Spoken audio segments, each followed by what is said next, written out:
ինքը գիտի, որ բոլորը ոստիկանությունը մի օր չհելավ ծառայության, ինքը փախնելու է։ Ինքը պահկված է ոստիկանների հետևում, բայց չի հասկանում, որ իր հետնամասը այնքան խոցելի է, որ անգամ ոստիկանները չեն կարողանալու պաշտպանել։ Հասկանում եք, ինքը իր ժամանակ ասում էր ես ժողովրդական վարչապետ եմ, բայց ժողովրդական վարչապետը 30 ջիպով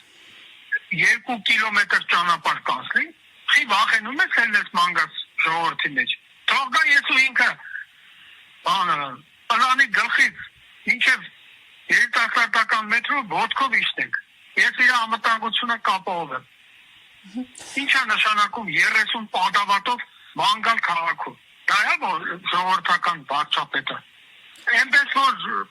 ինքը փոխանակ ավելացնի մանկավարժների աշխատավարձը, գիտնականների աշխատավարձը։ Նա ավելացնում է պարեկների թիվը։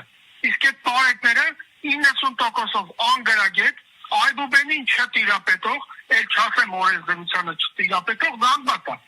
որոնց առաքելությունը այն է, որ իրենք անհրաժեշտության դեպքում պահպանեն Նիկոլ Փաշինյանի հետույքը, բայց չեն կարողանալու։ Սա է իմ գնահատականը։